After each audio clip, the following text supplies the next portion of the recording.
Good evening my प्रिय छात्र एवं छात्राओं। इससे पहले बायोलॉजी का एक लेक्चर हो चुका है जिसमें हम लोग राइबोसोम की हेडिंग डाली थी।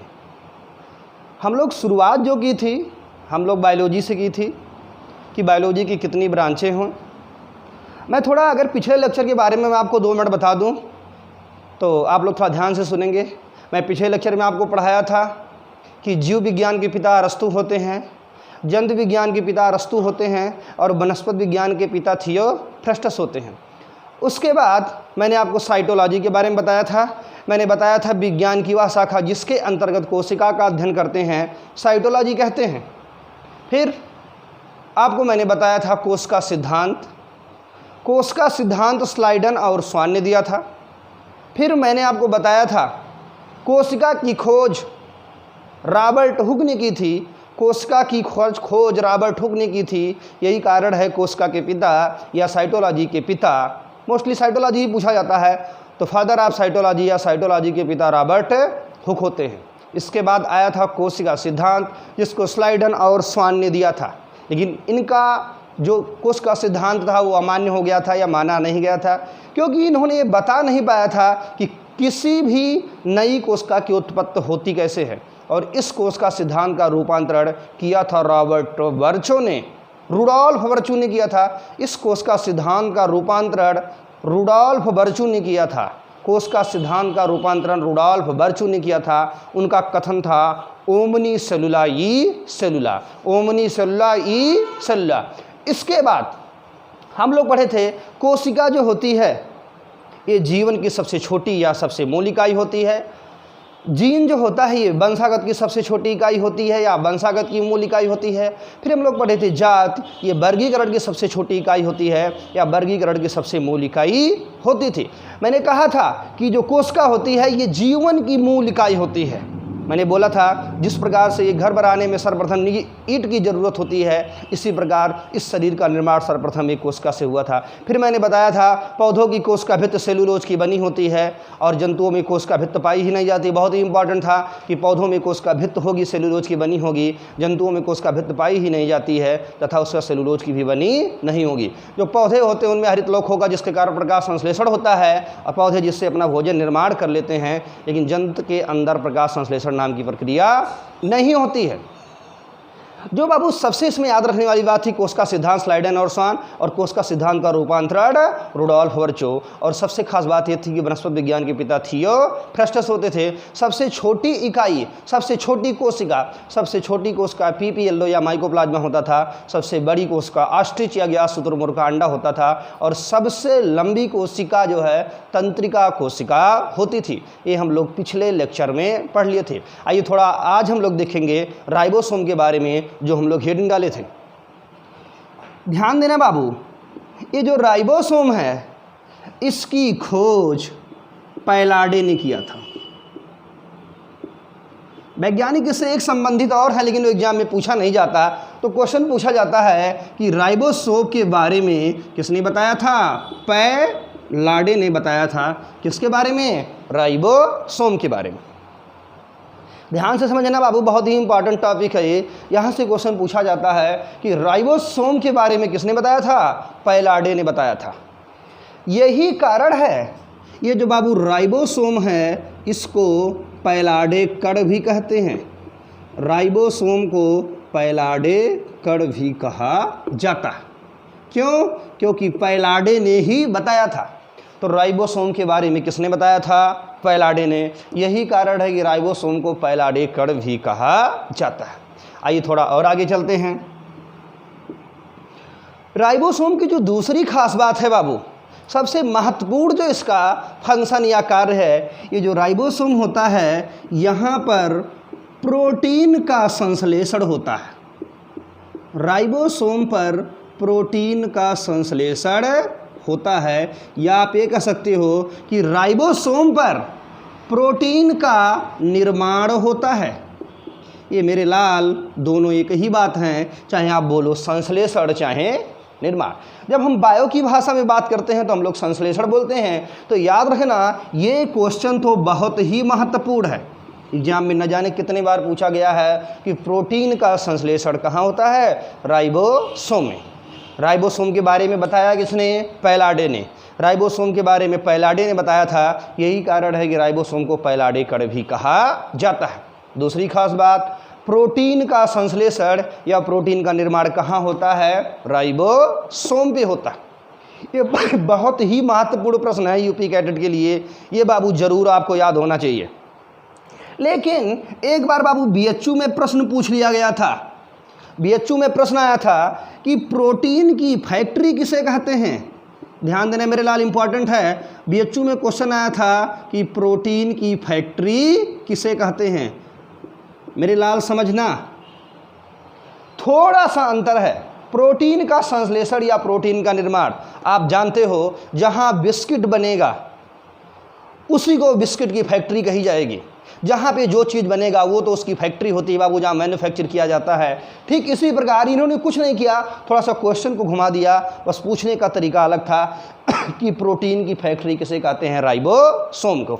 लेकिन जब यूपी कैडेट में आता है तो ज़्यादातर यही आता है कि प्रोटीन का संश्लेषण या निर्माण कहाँ होता है, राइबोसोम में। लेकिन अगर क्वेश्चन थोड़ा सा घुमा के पूछा जाएगा तो क्वेश्चन ये होगा कि प्रोटीन की फैक्ट्री किसे कहते हैं, राइबोसोम की। तो राइबोसोम की खोज किसने की थी, पैलाडे ने की थी। यही कारण है कि राइबोसोम को क्या कहते हैं, पैलाडे कण कहते हैं। राइबोसोम में प्रोटीन का संश्लेषण या निर्माण होता है, अतः इसको प्रोटीन की फैक्ट्री भी कही जाती है। जो तीसरी खास बात यह है, जो बाबू राइबोसोम होता है इसके ऊपर झिल्ली या आवरण नहीं पाया जाता। बहुत ही इंपॉर्टेंट है ये चीज़। ये जो राइबोसोम होता है इसके ऊपर किसी भी प्रकार की कोई भी झिल्ली पाई नहीं जाती है। समझने वाली बात है। क्वेश्चन आता है कि कौन से ऐसे कोशिकांग हैं जिनके ऊपर कोई भी आवरण या कोई भी झिल्ली नहीं होती है। तो राइबोसोम होते तो 3 कोशिकांग हैं, लेकिन उन सबसे महत्वपूर्ण राइबोसोम है। राइबोसोम एक ऐसा कोशिकांग है जिसके ऊपर कोई भी झिल्ली पाई नहीं जाएगी। इसका मतलब यहाँ से 3 चीज़ें हम लोग याद रखेंगे। पैलाडे कण, क्योंकि पैलाडे ने खोजा। प्रोटीन का संश्लेषण आता, प्रोटीन का निर्माण। प्रोटीन की फैक्ट्री कहोगे जो कि प्रोटीन बनती है, और कोई भी झिल्ली नहीं पाई जाएगी। तो इसका मतलब इसके ऊपर कोई भी कवर नहीं होता है। और हम लोग याद करने के लिए राइबोसोम को एक फंडे से याद करते हैं। इसको हम लोग कहते हैं नंगू पांडे। नंगू पांडे का मतलब ये हो गया, आप लोग तो चुलबुल पांडे के बारे में सुने होंगे, लेकिन ये है नंगू पांडे। नंगू मतलब ये हुआ कि ये कोई भी कपड़ा या कोई भी आवरण इनके ऊपर होता नहीं है। तो जब भी हम लोग आपको कभी रिवीजन कराएंगे, खड़े करके पूछेंगे, तो याद रखना मेरे मुंह से जरूर नंगू पांडे निकलेगा, क्योंकि राइबोसोम पे प्रश्न पूछा गया है। इसका मतलब ये हुआ कि राइबोसोम के ऊपर कोई भी झिल्ली नहीं पाई जाती है, अतः राइबोसोम को हम लोग क्या कहेंगे, नंगू पांडे। ध्यान देना, राइबोसोम के बारे में पैलाडे ने बताया, प्रोटीन का संश्लेषण होगा, प्रोटीन की फैक्ट्री कहोगे राइबोसोम को, और कोई भी झिल्ली या कोई भी आवरण नहीं पाया जाता है। और याद करने के लिए हम लोग राइबोसोम को क्या कहते हैं, नंगू पांडे। इसमें जो सबसे महत्वपूर्ण है ये है प्रोटीन की फैक्ट्री या प्रोटीन का संश्लेषण या प्रोटीन का निर्माण। कहाँ होता है बाबू, राइबोसोम में होता है। ठीक है, थोड़ा और आगे चलते हैं। इसके बाद जो अगला है बाबू, उसका नाम है लाइसोसोम। लाइसोसोम ये भी बहुत ही इंपॉर्टेंट है। लाइसोसोम, एक वैज्ञानिक थे बाबू, उनका नाम था डी डुबे। वैज्ञानिक का नाम था डी डुबे। ये बाबू डी डुबे जो वैज्ञानिक थे, इन्होंने लाइसोसोम के बारे में बताया था। क्वेश्चन पूछा गया है एग्जाम में है कि लाइसोसोम के बारे में किसने बताया था, डी डुबे ने। लाइसोसोम की दूसरी खास बात क्या होती है बाबू, जो लाइसोसोम होता है इसमें पाचन एंजाइम पाया जाता है। लाइसोसोम में पाचन एंजाइम पाया जाता है। ये मेरे लाल बहुत ही महत्वपूर्ण प्रश्न है। क्वेश्चन आया है hydrolytic enzyme is found in. Question पूछा गया था कि पाचन एंजाइम कहाँ पाए जाते हैं? लाइसोसोम में। इसका मतलब ये हुआ, पाचन एंजाइम का मतलब ये होता है कि जैसे बम होता है, कहीं डाल दो तो वहाँ की सारी चीज़ें नष्ट कर देगा, बिखेर देगा। ठीक इसी प्रकार इसमें भी है, कहीं भी इसका प्रयोग करो, ये जिस भी कोशिकांग की जहाँ भी पड़ेगा उस चीज़ों को बिल्कुल क्या करेगा? डाइजेस्ट कर देता है या बिल्कुल एकदम पचा देता है, मार डालता है। यही कारण है बाबू, इसको लाइसोसोम को आत्मघाती थैला कहते हैं। लाइसोसोम को आत्मघाती थैला या इसको सुसाइडल बैग कहते हैं। Suicidal bag. बाबू ध्यान देना, जब एग्जामिनर को आसान सा क्वेश्चन पूछना होगा, एग्जामिनर आसान सा क्वेश्चन पूछेगा तो जरूर यही पूछेगा कि आत्मघाती थैला किसे कहते हैं? लाइसोसोम को। तब तो ये आसान क्वेश्चन हो जाएगा, आप देखोगे, मुस्कुराओगे और क्वेश्चन टिक कर दोगे, क्योंकि ये तो आसान क्वेश्चन है। लेकिन जब एग्जाम आता है, जब क्वेश्चन पूछा जाता है कि पाचन एंजाइम कहाँ पाए जाते हैं, तो ये याद रखना बेटा, पाचन एंजाइम लाइसोसोम में पाया जाता है। और लाइसोसोम की खोज किसके बारे में बताया था? लाइसोसोम के बारे में, लाइसोसोम के बारे में डी डूबे ने। एक चीज़ मेरी याद समझना थोड़ी बात, ये पाचन एंजाइम है, कहीं भी इस डालोगे तो पचा देगा। पचा देगा मतलब इसको आत्मघाती थैला कहोगे, मतलब एक बम भरा हुआ थैला कहीं भी डालो पूरा वहाँ साफ़ हो जाएगा। ऐसा ये भी है, इसको पाचन एंजाइम कहते हैं, जहाँ डालोगे वो साफ़ हो जाएगा, आत्मघाती थैला भी कहते हैं। इसका मतलब ये जहाँ जाएगा वहाँ बर्बाद ही कर देगा। और इनके वैज्ञानिक का भी नाम ही ऐसा है, वैज्ञानिक का नाम है डी डूबे। वैज्ञानिक का नाम है डी डूबे। ऐसा लगता है ले डूबे, मेरी बात समझना, वैज्ञानिक का नाम है डी डूबे, ऐसा लगता है ले डूबे। और लोग गांव में कहते हैं कि बेटा तुम तो गए ही, साथ में मेरे बच्चे को भी ले डूबे। इसका मतलब ये हुआ कि ये जहाँ जाएंगे उनको तो बर्बाद करेंगे ही करेंगे, क्योंकि इनके वैज्ञानिक का भी नाम है ऐसा है डी डूबे। हम लोग डी डूबे से नहीं याद रखेंगे, हम लोग याद रखेंगे ले डूबे। ले डूबे मतलब लाइसोसोम, जहाँ भी डालोगे वहाँ की सारी चीज़ें क्या हो जाएंगी? बिल्कुल नष्ट हो जाएंगी। ये बाबू थोड़ा थोड़ा ट्रिक मैं इस नाते बताता हूँ, ये आपको याद होने की एक ट्रिक होती है। ले डूबे किताब में कहीं लिखा नहीं मिलेगा, डे डूबे ही मिलेगा। लेकिन जैसे ही आपके दिमाग में आएगा डे डूबे नहीं ले डूबे, ले डूबे मतलब आत्मघाती थैला, जहाँ डालोगे वहाँ पूरा नष्ट।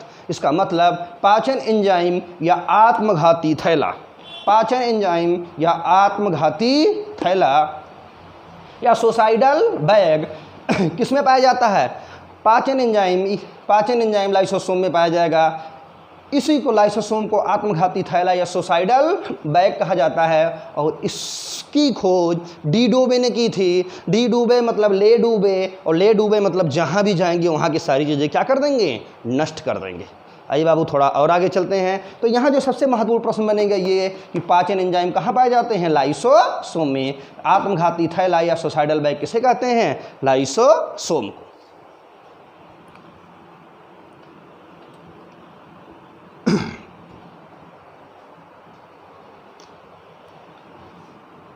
इसके बाद बाबू एक और है, उसका नाम है पराक्सीसोम।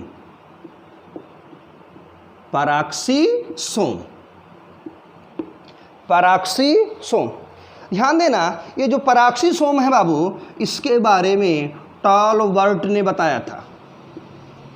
पराक्सीसोम के बारे में किसने बताया था? टॉलबर्ट ने।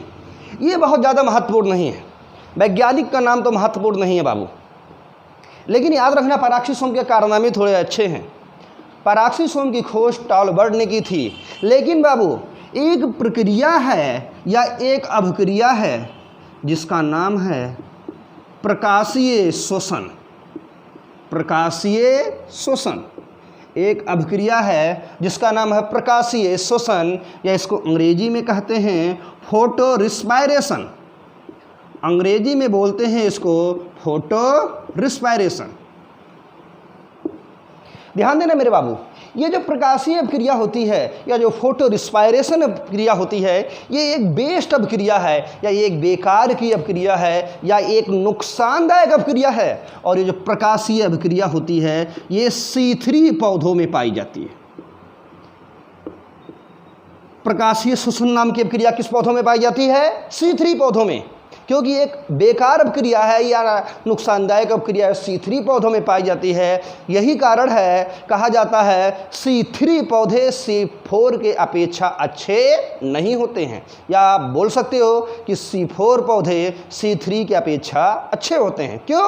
क्योंकि जो C4 पौधे होंगे उनमें प्रकाशीय श्वसन नाम की अपक्रिया नहीं होगी, जो C3 पौधे होंगे उनमें प्रकाशीय श्वसन नाम की अपक्रिया होती है। ये बाबू बहुत महत्वपूर्ण प्रश्न है, बहुत ही ज़्यादा महत्वपूर्ण। याद रखना, जब आगे तुम्हें हम प्रकाश संश्लेषण पढ़ाएंगे तब तुम्हें बताएंगे क्या होते हैं C3, क्या होते हैं C4। लेकिन यहाँ इतनी बातें याद रखोगे कि C3 C4, जो C4 पौधे होते हैं उनमें प्रकाशीय श्वसन नहीं होता है। प्रकाशीय श्वसन नहीं होगा तो पौधे अच्छे माने जाते हैं। C3 पौधों में प्रकाशीय श्वसन नाम की एक नुकसानदायक अपक्रिया होती है, जिसके कारण ये पौधे C4 की अपेक्षा अच्छे नहीं होते। लेकिन याद रखना, ये जो प्रकाशीय श्वसन अपक्रिया है, अगर कोशिकाएं पूछा जाए किस में होती है तो कहाँ होती है? परागसीसोम में। खूब बार क्वेश्चन आया है कि प्रकाशीय श्वसन नाम की अपक्रिया कहाँ होती है? परागसीसोम में। क्वेश्चन पूछा गया है कि प्रकाशीय श्वसन नाम की अपक्रिया कहाँ होती है? परागसीसोम में। तो प्रकाशीय श्वसन नाम की अपक्रिया परागसीसोम में होगी। टालबर्ट ने परागसीसोम के बारे में बताया था। और ये प्रकाशीय श्वसन ये बेस्टफुल अपक्रिया है जो C3 में होता है, C4 में नहीं होता। तो आप लोग को यहाँ इतना याद रखना है बाबू कि प्रकाशीय श्वसन अपक्रिया कहाँ होती है? परागसीसोम में, टालबर्ट ने बताया। और ये प्रकाशीय श्वसन अपक्रिया एक नुकसानदायक है, C3 में होती है, C4 में नहीं पाई जाती। ठीक है बाबू, थोड़ा और आगे हम लोग चलेंगे।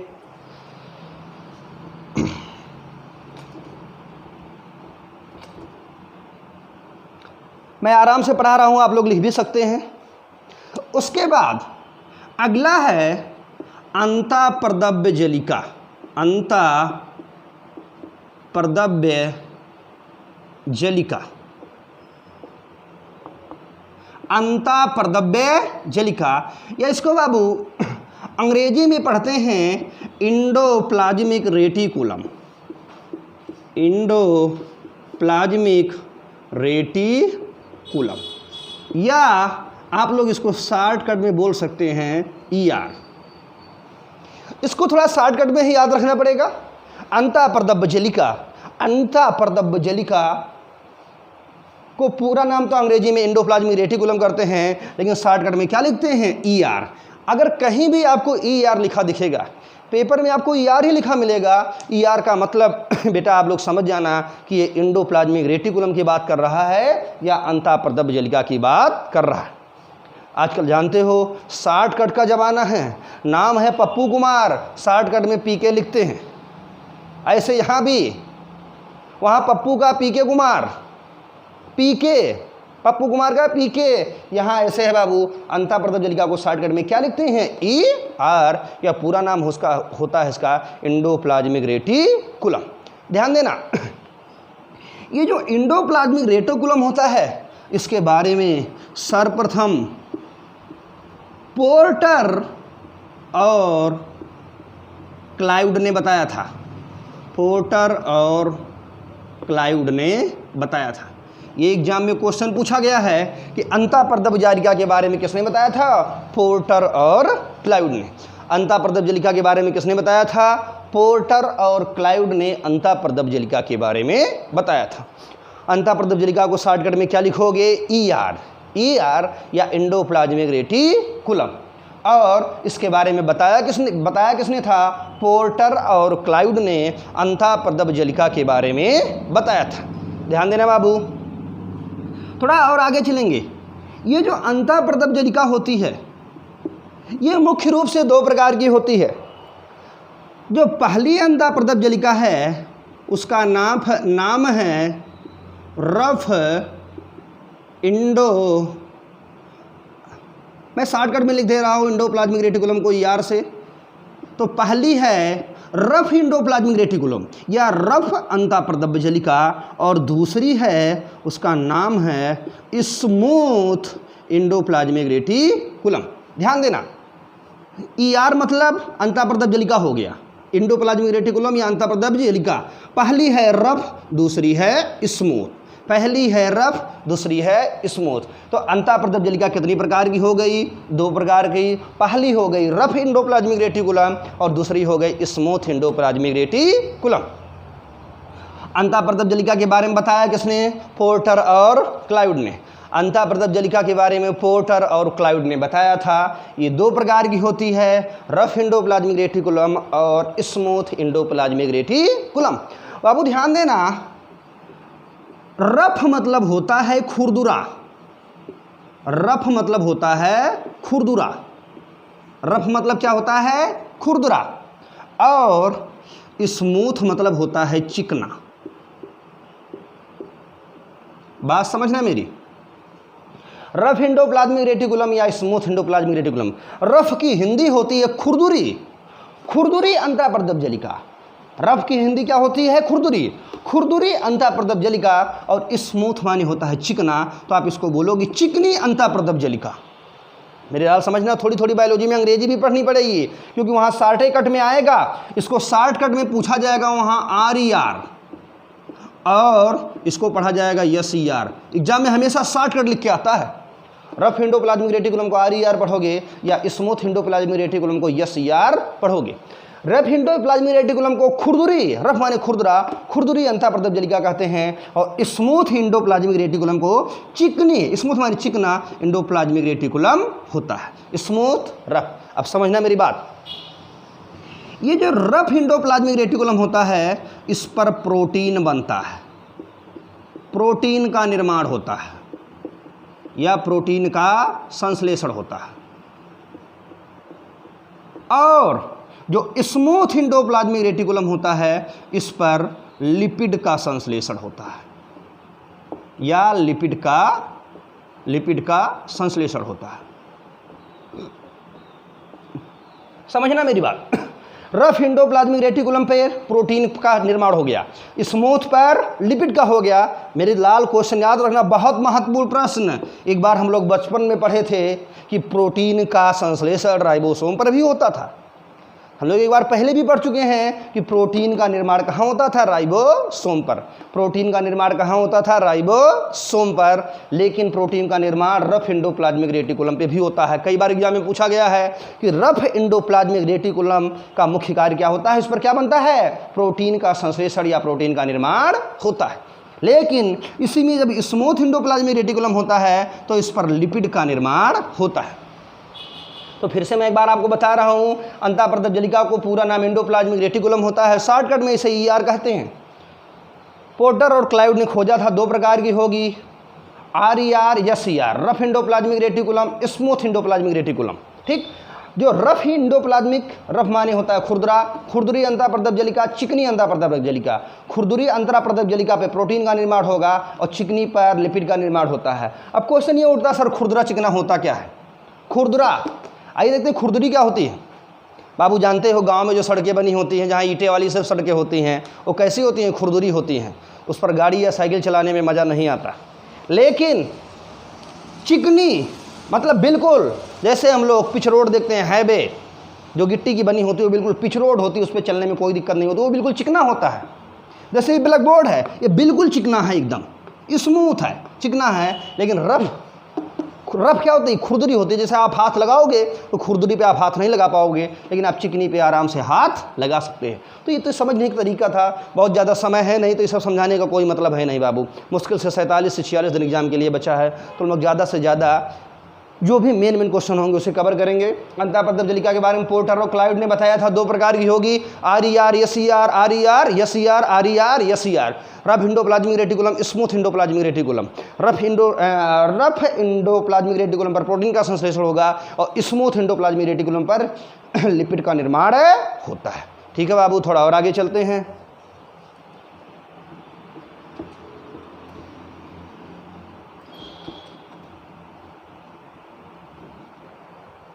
इसके बाद आता है गोल्गी काय, या इसको अंग्रेजी में कहते हैं Golgi body, Golgi body. Golgi काय को क्या कहते हैं? Golgi body. गोल्गी काय को क्या कहते हैं? Golgi body. ध्यान देना, ये जो गोल्गी काय है या गोल्गी बॉडी है, इसकी खोज सी गोल्गी ने किया था।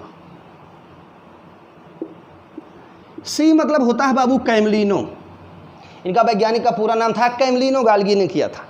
लेकिन ये क्वेश्चन पूछा नहीं जाएगा, उसके पीछे कारण एक है, क्योंकि गोल्गी बॉडी नाम है, वैज्ञानिक का नाम है सी गोल्गी, तो लड़के आराम से अंधी लगा लेंगे, ये क्वेश्चन आएगा नहीं, तो ये बहुत ज़्यादा इंपॉर्टेंट नहीं है, लेकिन पढ़ लेते हैं फिर भी हम लोग।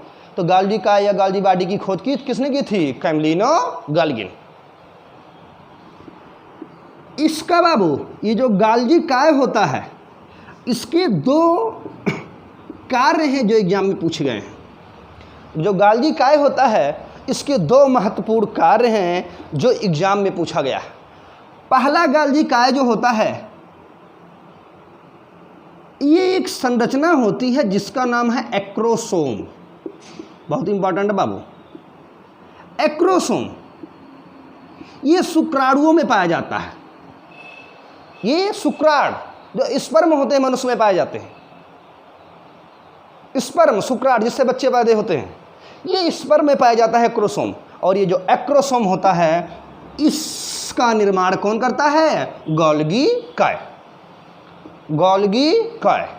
गोल्गी काय किसका निर्माण करेगा? गोल्गी काय किसका निर्माण करता है? एक्रोसोम का निर्माण करता है। और एक और संरचना होती है, उसका नाम है कोशिकीय, कोशिका पट्ट, पट्ट, या इसको कहते हैं सेल प्लेट। सेल प्लेट, कोशिकीय पट्ट या सेल प्लेट का निर्माण कौन करता है? गोल्गी बॉडी या गोल्गी काय। गोल्गी काय या गोल्गी बॉडी ये कोशिकीय पट्ट और एक्रोसोम का निर्माण करता है। सबसे महत्वपूर्ण प्रश्न ये है, एक्रोसोम खूब एग्जाम में पूछा गया है कि एक्रोसोम कहाँ होता है? शुक्राणु में। एक्रोसोम कहाँ पाया जाएगा? शुक्राणु में। और एक्रोसोम का निर्माण कौन करता है? गोल्गी काय।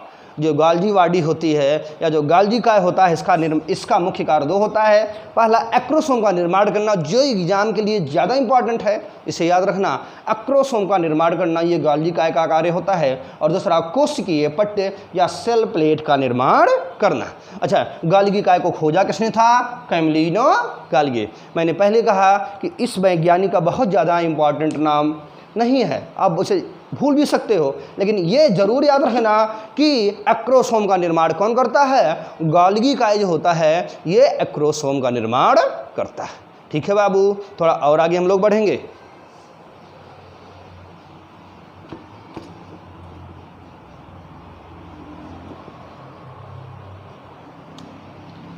इसके बाद एक संरचना है जिसका नाम है रिक्तिका। रिक्तिका या वैक्यूल। कुछ बच्चे कहेंगे लगता है सर जी मात्रा गलत लगाए हैं हिंदी वाला। मेरे लाल, मैंने फिर से आपको बताया है, मात्रा गलत लगा होगा तो उसे सही कर लेना। आपको हाँ यूपी कैडेट परीक्षा में सब लिखाया आएगा, वहाँ पे आपको कुछ लिखने की ज़रूरत नहीं है। वहाँ जो भी आएगा सब लिख के मिलेगा। और आइडिया मेरा सुन ही रहे हैं, लिखा है रिक्तिका या वैक्यूल। याद रखना बाबू, ये जो रिक्तिका होती है, वैक्यूल होता है, इस पर आज तक एक ही प्रश्न आया जो बहुत ही महत्वपूर्ण प्रश्न है कि रिक्तिका जो होती है इसके झिल्ली को क्या कहते हैं? टोनोप्लास्ट। रिक्तिका की झिल्ली को क्या कहते हैं? टोनोप्लास्ट कहते हैं। ये एग्जाम में बहुत बार आया है, इस बार भी पूछा जा सकता है कि रिक्तिका की झिल्ली को क्या कहते हैं? टोनोप्लास्ट। जो रिक्तिका होती है इसके झिल्ली को क्या बोलते हैं बाबू? रिक्तिका के झिल्ली को टोनोप्लास्ट कहते हैं। ये इंपॉर्टेंट है। एक चीज़ याद रखना, जो राइबोसोम होता था उसको तो हम लोग नंगू पांडे कहते थे, कोई झिल्ली नहीं होती थी। लेकिन यहाँ जो रिक्तिका है इसके ऊपर कितनी झिल्लियाँ हैं? एक झिल्ली है, जिसको हम लोग क्या बोलते हैं? टोनोप्लास्ट। यानी रिक्तिका की झिल्ली को क्या बोलोगे? टोनोप्लास्ट। ध्यान देना, थोड़ा और आगे चलते हैं बाबू।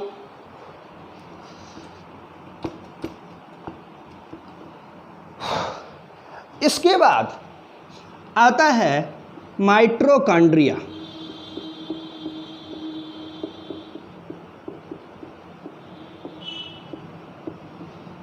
माइटोकॉन्ड्रिया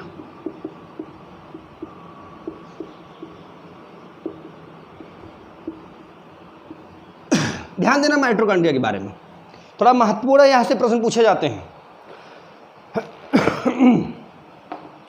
माइटोकॉन्ड्रिया की सबसे खास बात यह है, इससे संबंधित 3 वैज्ञानिक हैं।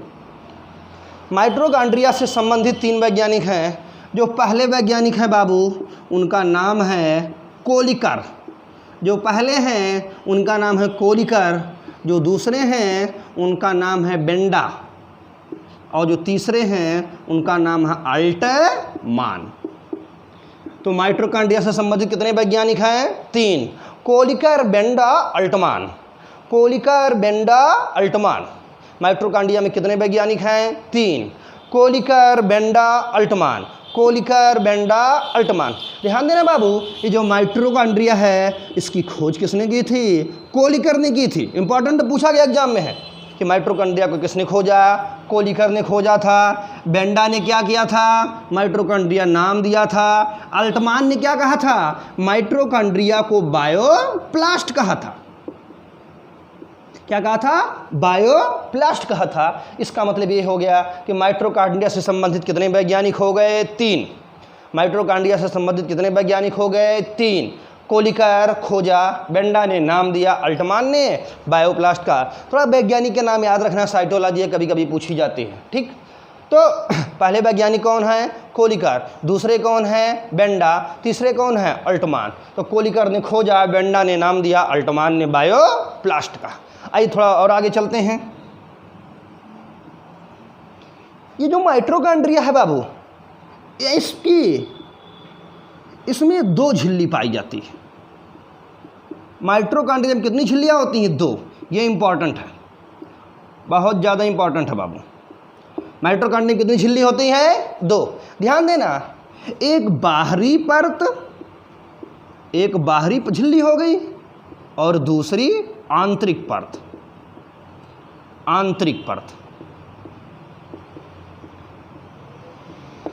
समझना मेरी बात।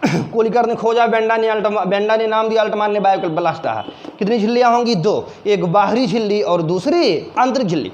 तीसरी, ये जो बाहरी परत और आंतरिक परत होता है, इसके बीच का जो स्पेस होता है, इसको कहा जाता है माइटोकॉन्ड्रिया का मैट्रिक्स।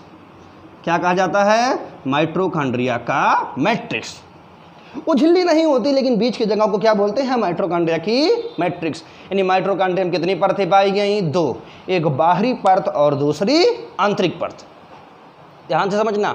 कोलिकर ने खोजा, बेंडा ने नाम दिया, अल्टमान ने बायोप्लास्ट कहा। कोलिकर ने खोजा, बेंडा ने नाम दिया, अल्टमान ने बायोप्लास्ट कहा। माइटोकॉन्ड्रिया में 2 झिल्लियां होंगी, एक बाहरी परत और एक आंतरिक परत, और दोनों झिल्लियों के बीच की जगह को क्या बोलोगे आप? माइटोकॉन्ड्रिया की मैट्रिक्स। दोनों झिल्लियों के बीच की जगह को क्या बोलोगे? माइटोकॉन्ड्रिया की मैट्रिक्स। समझना मेरी बात। ये जो माइटोकॉन्ड्रिया की आंतरिक सतह है, तो हम लोग इधर पढ़ेंगे। ये जो माइटोकॉन्ड्रिया का आंतरिक सतह है,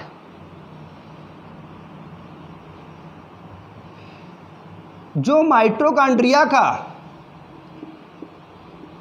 आंतरिक सतह है, माइटोकॉन्ड्रिया के आंतरिक सतह पर कुछ माचिस की तीली जैसी संरचनाएं पाई जाती हैं। कैसे संरचना होंगी? माचिस की तीली जैसी कुछ संरचनाएं पाई जाती हैं। मेरी बात समझना।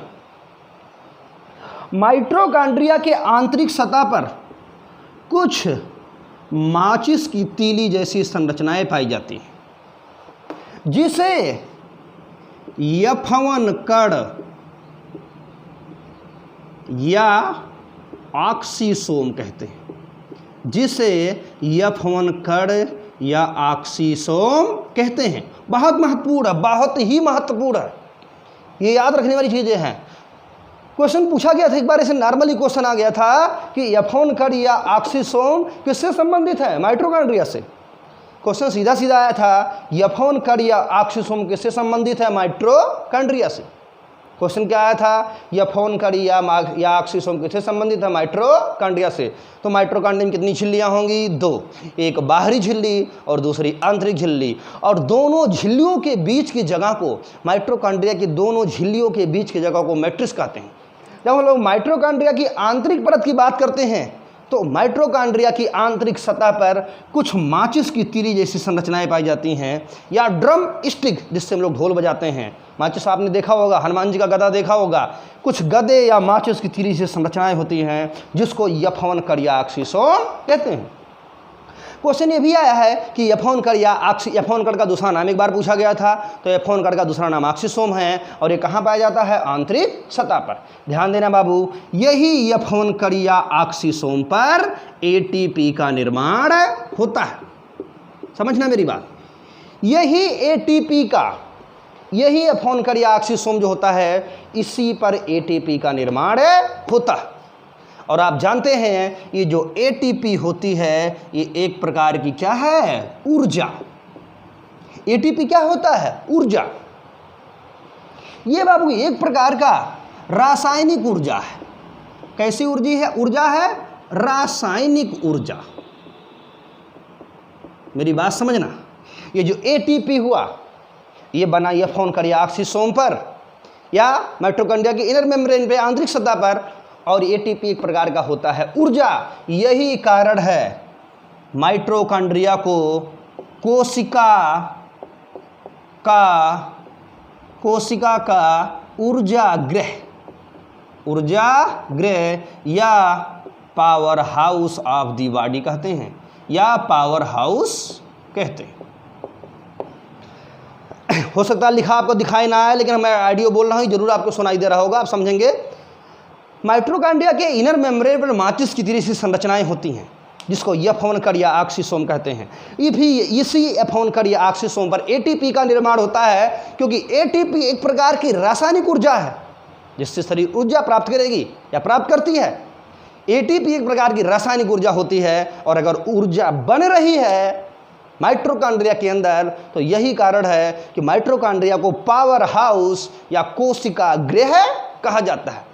ज़्यादातर इसे ही बता दिया जाता है कि माइटोकॉन्ड्रिया को, सब बच्चे जानते हैं कि माइटोकॉन्ड्रिया को पावर हाउस कहा जाता है या कोशिका गृह कहा जाता है, लेकिन अभी इसमें फिगर बना के बहुत कुछ समझाना है बाबू। अगर समझाएंगे तो बहुत ज़्यादा समय लगेगा और उतने समय बचे नहीं है। तो मेन चीज़ हम लोग पढ़ेंगे, माइटोकॉन्ड्रिया की आंतरिक सतह पर माचिस की तीली सी संरचना होगी, उसको ऑक्सीसोम या यफवन कड़ कहते हैं, और इसी पर एटीपी का निर्माण होता है, क्योंकि एटीपी एक प्रकार की रासायनिक ऊर्जा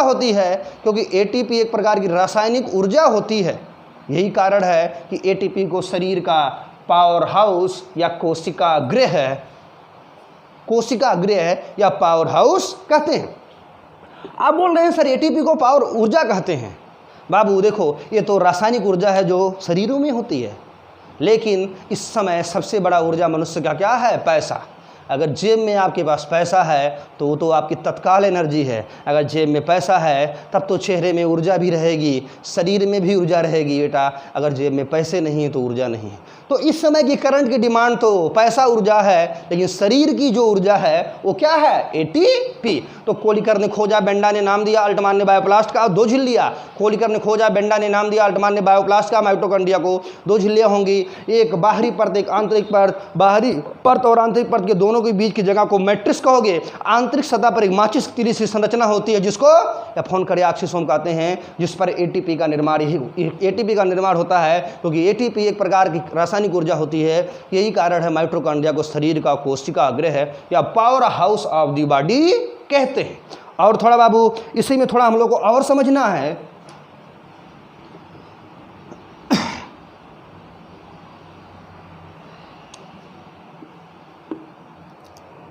एक अभिक्रिया है, जब थोड़ा हम लोग बात करते हैं माइटोकॉन्ड्रिया की मैट्रिक्स की, तो इसमें एक अभिक्रिया होती है, उसका नाम है क्रेब्स चक्र। एग्जाम में क्वेश्चन पूछा गया है, ये एग्जाम में क्वेश्चन खूब पूछा गया है कि माइटोकॉन्ड्रिया, ये क्रेब्स चक्र नाम की अभिक्रिया कहाँ होती है। तो अगर क्वेश्चन पूछा जाए क्रेब्स चक्र नाम की अभिक्रिया कहाँ होती है, तो माइटोकॉन्ड्रिया के मैट्रिक्स में।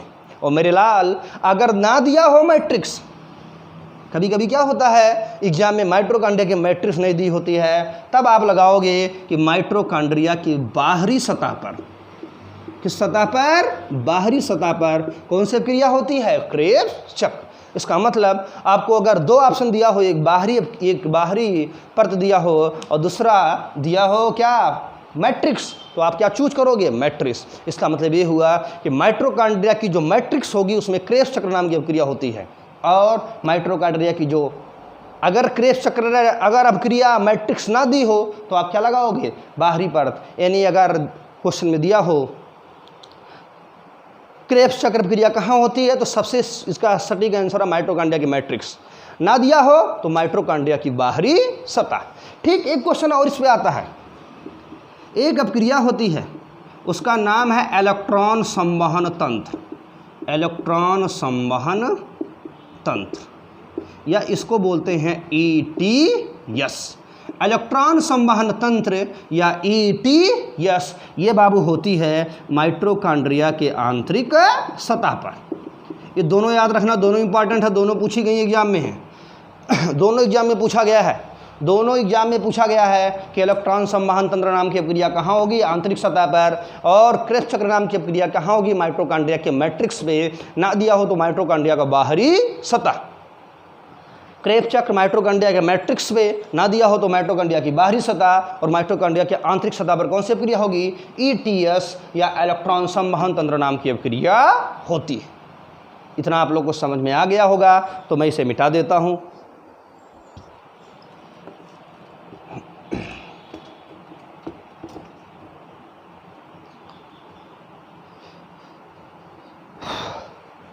तो आज बाबू यहीं तक रखेंगे हम लोग।